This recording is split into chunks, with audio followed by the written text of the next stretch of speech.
ఈరోజు దేవుని వాగ్దానము, నీ కష్టకాలంలో నేను నీకు తోడుగా ఉన్నాను, నిన్ను బలపరచుదును, నీకు సహాయం చేయుదును, నిన్ను దృఢపరచుదును. యెషయా గ్రంథము 41 అధ్యాయము 10వ వచనం. ప్రియమైన దేవుని బిడ్డలారా, దేవుడు నీతోనే మాట్లాడుతున్నాడు. ఈ వాక్యం ఈరోజు నీ కొరకే. నీవు ఏ కష్టంలో ఉన్నా నిన్ను తోడుండి నీకు నడిపిస్తానని దేవుడు మాట్లాడుతున్నాడు. కష్టకాలంలో మనకు ఆదరణ, బలము, ధైర్యము కావాలి. అది స్వయముగా దేవుడే మనకు అనుగ్రహిస్తానని ఈ వాక్యం ద్వారా మాట్లాడుతున్నాడు. ఈరోజు నీతో దేవుడు మాట్లాడుతున్నాడు. నీకు సహాయం అందించేవారు ఎవరు లేరా? నిన్ను బలపరిచేవారు ఎవరు లేరా? కష్టకాలంలో నిన్ను ఆదుకునేవారు లేరా? ఈరోజు దేవుడు నీతో మాట్లాడుతున్నాడు. నిన్ను కష్టకాలంలో నీకు తోడుగా ఉంటాను అంటున్నాడు. నిన్ను బలపరుస్తున్నా అంటున్నాడు. నీకు సహాయం చేయదుని అంటున్నాడు. నిన్ను దృఢపరుస్తానని యెషయా ద్వారా దేవుడు మాట్లాడుతున్నాడు. యెషయా గ్రంథం ద్వారా ఈరోజు ఈ వాగ్దానమును నీ హృదయంలో స్వీకరించుకో. దేవుడు నిన్ను బలపరచాలని ఆశపడుతున్నాడు. నీ పరిస్థితులు ఏదైనా, నీ స్థితి ఏదైనా దాన్ని మార్చగలిగిన దేవుడు ఉన్నాడు. ఆయన యేసు ప్రభు. ఆయన పైన విశ్వాసం ఉంచి ఈ వాక్యం ద్వారా ప్రార్థించు. నీ జీవితంలో గొప్ప విజయమును, గొప్ప విడుదలను నువ్వు చూడగలుగుతావు. కాబట్టి నిన్ను ఎవరు ఆదరించలేని వారు ఉన్నా సరే, నిన్ను ఎవరు నీకు సహాయం చేయలేకపోయినా సరే, నీకు సహాయం చేసే దేవుడు ఉన్నాడు. ఆయన యేసు ప్రభు. ఆయన పైన విశ్వాసంతో, నమ్మకంతో ముందుకు సాగిపో. నీ జీవితంలో గొప్ప విజయమును చూస్తావు. అలానే బైబిల్లో ఉన్న ఏలియా అనే వ్యక్తి, తనకు ఆహారం లేదు. కెరీతు వాగు దగ్గర కూర్చున్నప్పుడు దేవుడు ఆయనకు కాకి ద్వారా ఆహారం పంపించినాడు. ఆయనను పోషించినాడు దేవుడు.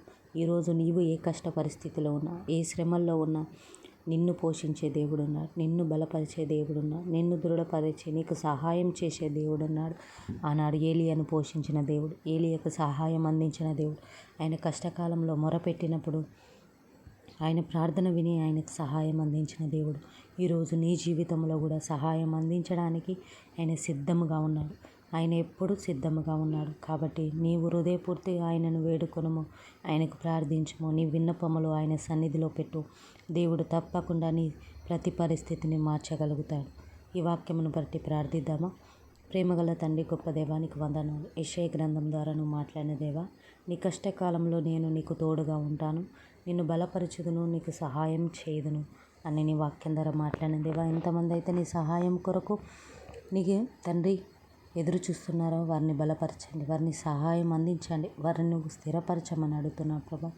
బైబిల్లోని ఏలియాకు కాకి ద్వారా ఆహారం పంపించిన దేవా, ఎంతమంది అయితే కష్టకాలంలో ఉండి సహాయం కొరకు ఎదురు చూస్తున్నారో వారికి నీ రెక్కల ద్వారా నీ సహాయమును వారికి అందించమని అడుగుతున్నాను. నీ కృప ద్వారా వారిని బలపరచమని అడుగుతున్నాను. నీ సాన్నిధ్యం వారి కుటుంబాల్లో, వారి వ్యక్తిగత జీవితంలో, వారి సంఘంలో అందించమని అడుగుతున్నాను ప్రభా. బలపరచండి, సహాయం చేయండి, స్థిరపరచండి ప్రభా. స్తోత్రములు తండ్రి.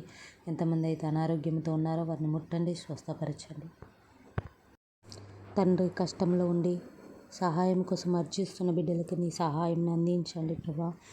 కోర్టు కేసులలో, ఇబ్బందులలో ఉన్న వారిని వేడిపించండి ప్రభా. వివాహాలు కాకుండా ఎదురు చూస్తున్న బిడ్డలకు తగిన సమయంలో నీ బిడ్డలకు వివాహంను జరిగించండి ప్రభా. గర్భఫలం కోసం ఎదురు చూస్తున్న బిడ్డలకు తగిన సమయంలో గర్భఫలం అనుగ్రహించండి తండ్రి. ఈరోజు ప్రయాణంలో, రాకపోకట్లో తోడుగుండండి ప్రభా. యేసయ్యా తండ్రి, నువ్వు తోడుండండి. ఈరోజు వివాహం జరుపుకుంటున్న బిడ్డలకు సహాయం చేయమని అడుగుతున్నాను. ఈరోజు బర్త్డేలు జరుపుకుంటున్న బిడ్డలకు నీ సహాయం అందించమని అడుగుతున్నాను ప్రభా. యేసయ్యా నీ కృప, నీ సాన్నిధ్యం ప్రతి ఒక్కరిపైన ఉంచండి. చిన్న బిడ్డల్ని, పెద్దల్ని తండ్రి వడదెబ్బ తగలకుండా ప్రభా కాచి కాపాడండి ప్రభా. యేసయ్యా అనేక మంది ప్రభా తండ్రి నిన్ను ఇంకను ఎరుగుటకు కృప చూపించండి ప్రభా. రక్షణ భాగ్యం పొందుకున్నటకు కృప చూపించమని అడుగుతున్నాను తండ్రి. నువ్వే సహాయం చేయండి. కుటుంబ సమస్యలతో, ఇబ్బందులతో, ఇరుకులతో ఉన్నవారికి విడుదల అనుగ్రహించండి. నీ సాన్నిధ్యం వారిపైన ఉంచమని అడుగుతూ, నీ కంచె, నీ కాపుదల, భద్రత, క్షేమమును ఉంచమని ఇప్పుడు ఎల్లప్పుడూ నీ కృప సదాకాలం వారికి తోడై ఉండు నడిపించును గాక. యేసు నామంలో అడిగి వేడుకుంటున్నాం తండ్రి. ఆమేన్, ఆమేన్. ఈ వాక్యములు విని ఒక లైక్ చేయండి. మీ ఫ్రెండ్స్ అండ్ ఫ్యామిలీకి షేర్ చేయండి. ఈ వాగ్దానం నిన్ను బలపరిచినట్టుగానే ఇతరులను కూడా బలపరచడానికి వాగ్దానం ఎంతో ఉపయోగకరంగా ఉంటుంది. దేవుని మాటలు ఎంతో విలువైనవి కాబట్టి ప్రతి ఒక్కరికి మీకు తెలిసిన వారికి తప్పకుండా షేర్ చేయండి. ఈ ఛానల్ని మొదటిసారిగా చూస్తున్నవారైతే సబ్స్క్రైబ్ చేయండి. Thank you. అందరికీ వందనాలు.